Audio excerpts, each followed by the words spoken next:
नमस्ते सबैजनालाई। आज मैले पेन्डुलम क्लकको अर्को न्युमेरिक ल्याएको छु, जुन चाहिँ मलाई एकजना स्टुडेन्टले रेकमेन्ड गरेको छ है। यदि तपाईँलाई पनि क्वेसनहरू सोध्नुपर्ने छ, स्टडिज रिलेटेड छ भने मलाई कन्ट्याक्ट गर्नु होला है त। मेरो फेसबुक आइडी चाहिँ सान्तनु-सिद्धान्त रहेको छ। तपाईँहरूले चाहिँ कन्ट्याक्ट गर्न सक्नुहुन्छ, ठिक छ ल। क्वेसन चाहिँ यस्तो रहेको छ, pendulum clock is 5 second fast at 15 degree celsius and 10 second slow at 30 degree celsius at what temperature give correct time. कति टेम्परेचरमा चाहिँ तिम्रो करेक्ट टाइम पिरियड दिन्छ त यसले भनेर सोधेको छ के क्वेसनले। अनि अर्को कुरा के दिएको छ भने नि 15 डिग्री सेल्सियस हुँदा 5 सेकेन्ड छिटो छ अरे, 30 डिग्री सेल्सियस हुँदा 10 सेकेन्ड स्लो छ अरे। यो कारण के हो भनेर त मैले बुझाइसकेको छु। एक्सपान्सनको कारणले गर्दा टाइम घट्छ, त्यही भएर 10 सेकेन्ड स्लो भन्यो। अनि 15 सेन्टिग्रेड भनेको कम टेम्परेचर भयो 30 डिग्री भन्दा नि। सो 5 सेकेन्ड के भयो, यो छिटो भयो, ठिक छ, due to contraction of length in pendulum है। यो कुरा त तपाईँहरूलाई थाहा छ, किनभने मैले अगाडिको लेक्चरमा पनि भनिसकेको छु है। अब यसलाई सल्भ गर्नलाई एउटा नयाँ फर्मुलाहरू दिएको छ हुन्छ है। त्यो मैले लेक्चरमा भनेको छैन, आज भन्नेछु है। त्यो गर्न अगाडि म गिभेन सार्छु है त। 15 डिग्री सेल्सियस हुँदाखेरि तिम्रो 5 सेकेन्ड फास्ट थियो अरे है। अनि 30 डिग्री हुँदाखेरि के छ, 30 डिग्री हुँदाखेरि तिम्रो 10 सेकेन्ड स्लो छ के, 10 सेकेन्ड। यो माइनसले स्लो छ भनेर देखाउँछ कि, बुझ्यो नि। अर्को एउटा फर्मुला म डिराइभ गर्छु यतानिर, त्यो चाहिँ इम्पोर्टेन्ट छैन है अहिलेको लागि। 11 क्लासको लागि यो इम्पोर्टेन्ट छैन है ल। तर पनि मैले देखाइदिइरहेको छु। यो चाहिँ लेन्थ, ओरिजिनल लेन्थ हुँदाखेरिको है टाइम, ओरिजिनल लेन्थ हुँदाखेरिको टाइम टी है भने। मानिलिउँ मैले थीटा टेम्परेचरले यसको लेन्थ चाहिँ बढाइदिएँ भने के हुन्छ,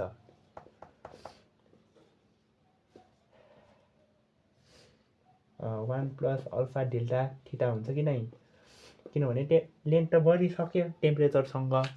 सो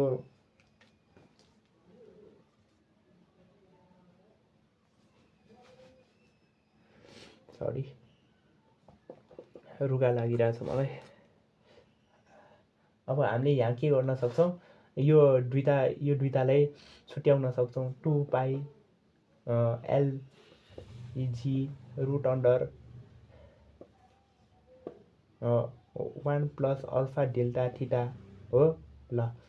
अब यो भनेको त यही माथिको होइन र, यो टी ड्यास चाहिँ यो टाइम पिरियड चेन्ज भएको हो। लेन्थ बढ्यो भने टाइम पिरियड पनि के हुन्छ, चेन्ज हुन्छ हो। T dash equals to t 1 plus alpha delta theta. रुटलाई मैले 1/2 को पावर लेख्न सक्छु कि नै, सक्छु नि हो।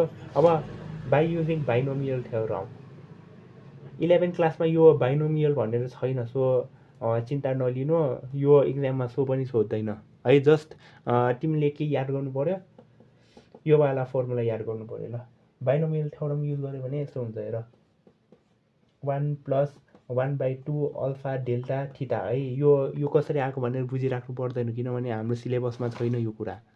सो मैले धेरै कुरा गरिनँ है, किनभने लोड मात्र हुन्छ तिमीहरूको दिमागमा।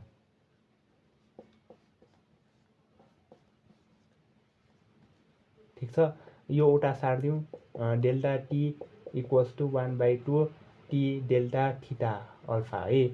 यो जुन 5 सेकेन्ड 10 सेकेन्ड दिएको छ नि, यो चेन्ज हो कि तिम्रो, बुझ्यो नि।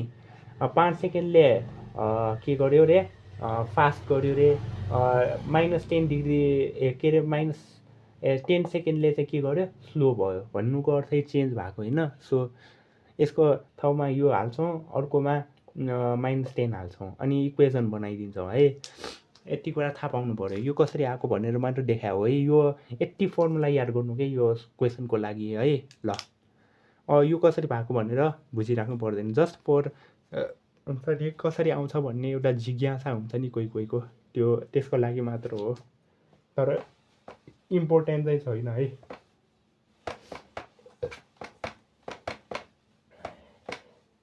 एकचोटि T15 equals to 1/2 delta theta भनेपछि थीटा ओरिजिनल टेम्परेचर भनेकै तिम्रो के हो, करेक्ट टेम्परेचर हो। यसमा थीटा भनेकै करेक्ट टेम्परेचर है।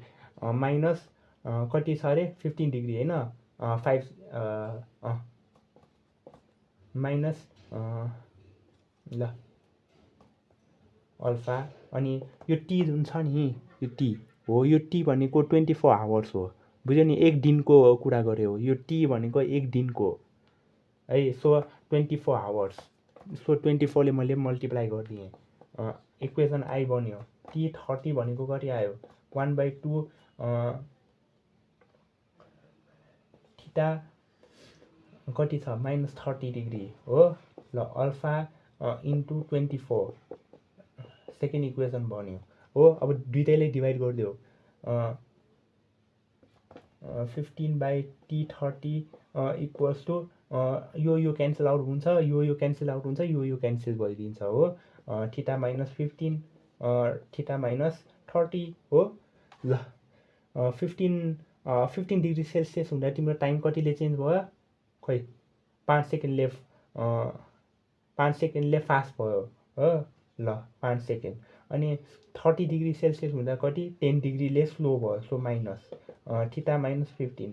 अब क्रस मल्टिप्लिकेसन गरौँ, तिम्रो यस्तो बन्छ, थीटा -30 इक्वल्स टु 10 थीटा -15 अनि 5 थीटा -30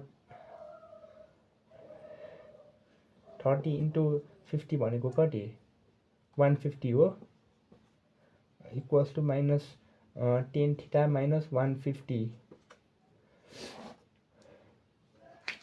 प्लस 150 हुन्छ नि है।